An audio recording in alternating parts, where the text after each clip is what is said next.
Halo, selamat malam pemirsa TVRI dimanapun Anda berada. Ramai-ramai protes naiknya biaya layanan platform e-commerce. Para penjual atau seller mengaku resah karena dianggap memangkas margin keuntungan. Nah, memasuki awal Mei, 3 raksasa pasar digital, ada Shopee, Tokopedia, dan juga TikTok Shop, ini kompak menaikkan biaya layanan. Selain biaya layanan, para pelaku usaha juga masih harus menanggung biaya iklan, dan juga promo diskon hingga subsidi ongkir agar bisa bersaing. Dan para pelaku usaha kini juga mempertimbangkan untuk bertahap meninggalkan platform dan juga mencari alternatif penjualan mandiri.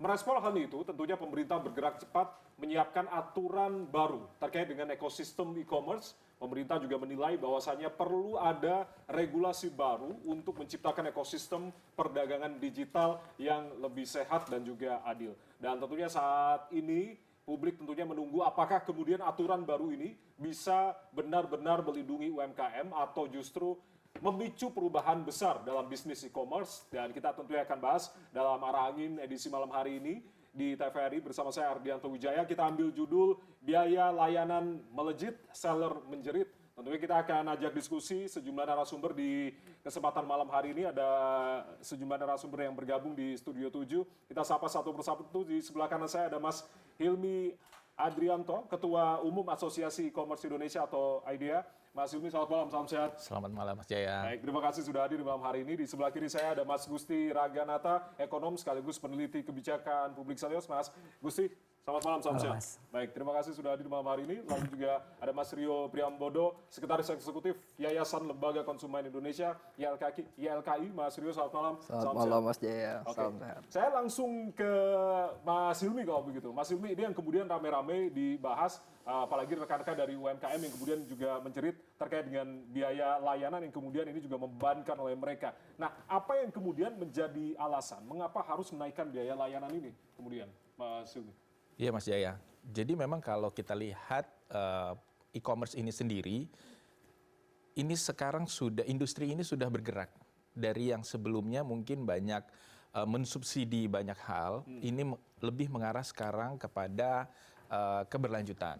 Jadi kalau kita lihat memang mungkin dibanding 5-10 tahun yang lalu kita masih melihat bahwa ada banyak promosi yang berlaku, kemudian juga ada banyak free ongkir dan lainnya. Ya. Nah sekarang itu memang perlahan dikurangi. Kenapa? Karena memang menuju kepada ke arah profitabilitas ataupun sustainability tadi. Ingin mencapai profitabilitas ini tadi Benar, tentunya benar. ya, yang kemudian diharapkan. Tapi kemudian kalau dibandingkan beberapa era lalu, kita tarik mundur. Ada era yang kemudian kita kenal sebagai bakar uang oleh marketplace begitu. Nah, ini yang kemudian juga dipertanyakan. Kenapa pada akhirnya marketplace ini sekarang menaikkan harga-harga? Apakah kemudian itu yang mendasari kebijakan dari marketplace? Apakah kemudian pendanaan bagi semua platform digital ini lagi seret atau kemudian seperti apa kenyataannya, Mas? Ya kenyataannya memang kalau kita lihat kepada saat ini, industri ini memang investor mulai melihat ke arah yang berbeda. Kalau dulu mungkin fokusnya lebih kepada bagaimana penciptaan pertumbuhan dari e-commerce-nya sendiri gitu. Kemudian juga bagaimana menciptakan traffic terhadap e-commerce-nya. Tapi sekarang lebih melihat bagaimana model bisnis ini bisa benar-benar bisa mendatangkan keuntungan terhadap investor. Karena itu memang hal ini akhirnya juga menggeser paradigma berpikir dari masing-masing e-commerce, bagaimana kemudian untuk menciptakan kesempatan yang baik juga untuk investor agar mau terus mendanai dari e-commerce ini sendiri. Gitu. Oke. Baik, apakah kemudian harus dinaikkan sebanyak itu begitu? Itu yang kemudian menjadi pertanyaan selanjutnya. Baik. Mungkin kita bisa mengambil analogi dari antara offline dan online sebenarnya, gitu ya. Jadi memang di offline sendiri kita mengenal ada banyak sekali biaya-biaya yang memang dilakukan atau dibebankan kepada penjual, misalnya sewa tempat, sewa lahan. Ada biaya listrik, ada biaya pengamanan dan lain sebagainya. Nah ini yang tadinya gratis di online hampir tidak ada biaya. Ini yang mulai pelan-pelan biaya-biaya inilah yang dikembalikan kepada tempat yang memang seharusnya dilakukan di awal. Dan ini yang yang kemudian kita melihat bahwa terjadi pergeseran tersebut. Tapi memang di asosiasi sendiri kita melihat dengan banyaknya masukan dari masyarakat ini, itu yang perlu kita ciptakan sebenarnya ada keseimbangan antara dari sisi industrinya sendiri maupun juga dari penjualnya. Karena kita tahu juga mayoritas dari penjual itu adalah UMKM juga. Oke, apakah ini kemudian sudah disosialisasikan atau dikomunikasikan oleh para seller atau seperti apa sebetulnya, Mas? Kalau para seller sendiri sebenarnya sudah ada beberapa feedback secara langsung ke masing-masing platform maupun juga kepada asosiasi.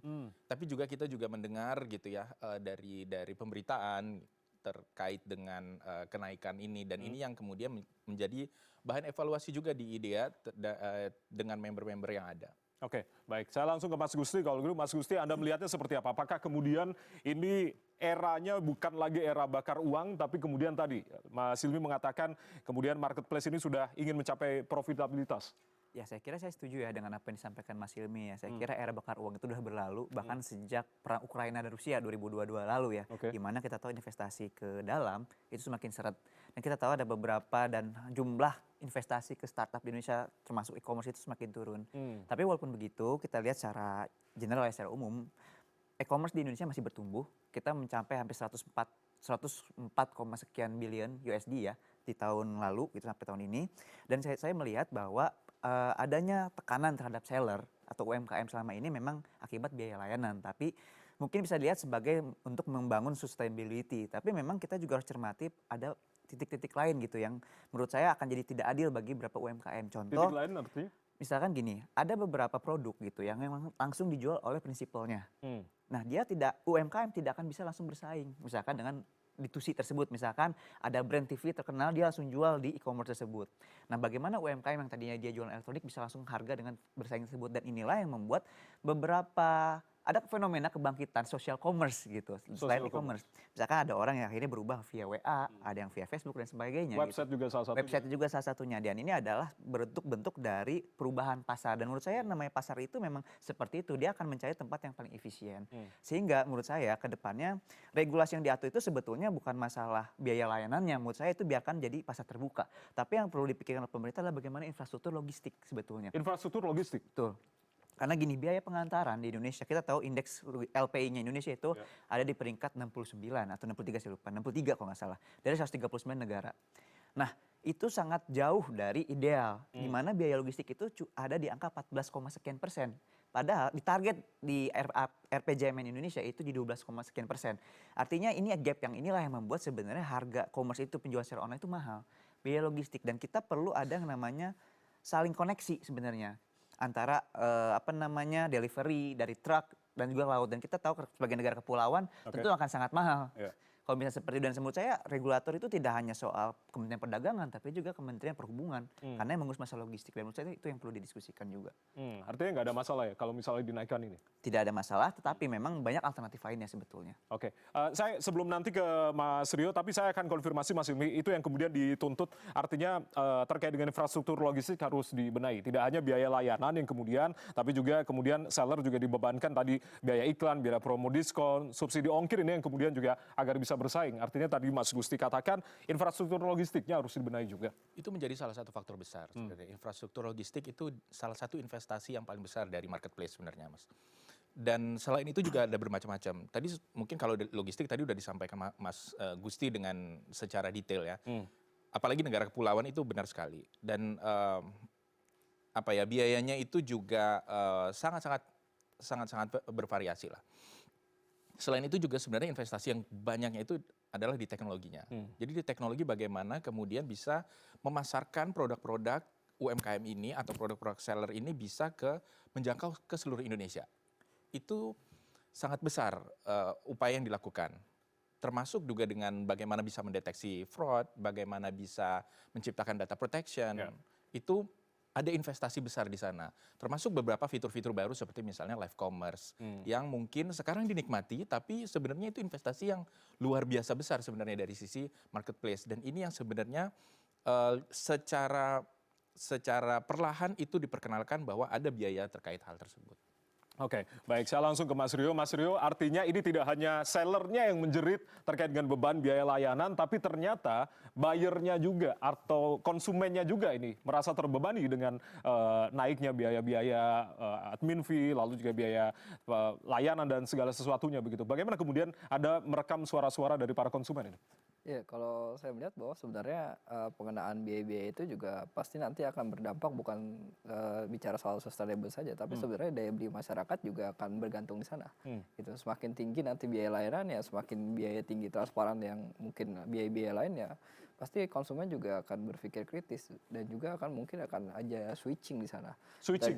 Iya, sebenarnya kan marketplace itu kan ada beberapa hal, termasuk juga social commerce dan Ya. juga sebenarnya platform-platform sosial sekarang juga banyak ya. Dan itu lebih banyak COD dan mungkin juga nanti karakter masyarakat itu sendiri juga akan berubah, konsumen itu sendiri. Yang awalnya mungkin pakai marketplace secara formal, mereka akan juga nantinya akan mencari cara secara informal. Dan juga pasti bayar-bayar juga nanti juga akan punya ide-ide kreatif, misalkan transaksi di luar e-commerce gitu.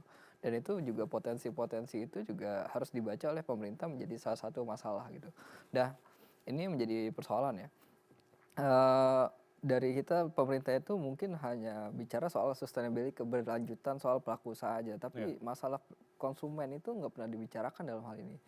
Saya melihat bahwa ketika saya masuk di LKI sekitar 2018, sektor e-commerce itu sudah masuk sekitar 10 besar pengaduan konsumen, yang mana sebenarnya terjadi pergeseran itu begitu cepat.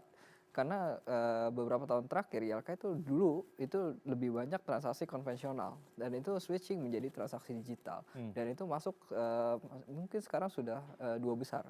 Di tahun kemarin kita peringkat 2 soal belanja online itu sendiri dan di dalam belanja online juga masih banyak ekosistem di sana, termasuk juga ada pengantaran di sana, transportasi, ada jasa keuangan di sana dan permasalahan-permasalahan itu yang tidak pernah dibicarakan oleh pemerintah sampai saat ini, kayak barang tidak sampai, ada suatu permasalahan barang tidak sesuai dan sebagainya. Bahkan juga sekarang fraud juga makin tinggi, bahkan fraud yang mungkin YLKI terima soal jasa keuangan itu juga banyak terafiliasi dengan di sektor e-commerce dan itu yang belum pernah diselesaikan sampai sekarang. Tapi pemerintah dalam hal ini malah membicarakan soal keberlanjutan pengenaan biaya soal biaya-biaya terhadap konsumen.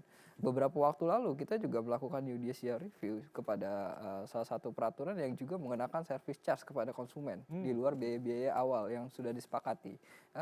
Dan itu kita melihat bahwa sebenarnya ada kerugian konsumen juga di sana, ada biaya-biaya double charging di sana.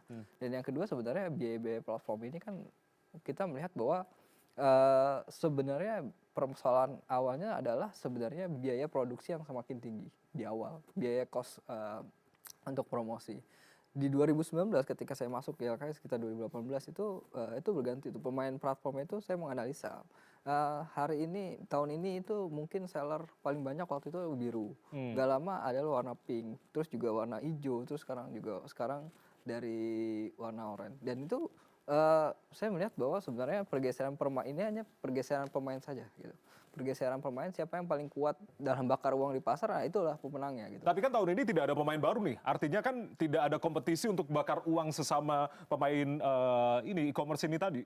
Begitu. Ya sebenarnya nggak ada bakar uang di sana, tapi kan sebenarnya cost productionnya pemerintah itu nggak pernah masuk sampai cost productionnya. Gitu. Oh, oke. Sebenarnya komponen biaya itu sampai nemu biaya lainan tuh kenapa sih gitu? Itu yang harus dibedah pemerintah sehingga pemerintah itu dalam membuat kebijakan itu secara utuh. Apakah ada komponen-komponen biaya promosi di sana? Berapa sih biaya promosi di sana? Ya. Kenapa pemerintah tidak menekan biaya promosinya saja? Misalkan untuk persaingan di antara mereka makin sehat. Itu yang kemudian belum diatur ya di Permendak 31 2023. Saya nggak tahu apakah biaya promosi itu nyampe sana diatur atau enggak atau memang itu dilempar di pasar. Saya ambil contoh di industri penerbangan. Ketika menetapkan tarif itu kurang lebih ada sekitar 18 komponen tarif gitu. Nah, ketika pemerintah ingin menurunkan biaya, maka yang di komponen-komponen itu maka akan terlihat komponen biaya mana yang akan diturunkan yang itu menjadi beban pemerintah. Misalkan pajak dan sebagainya.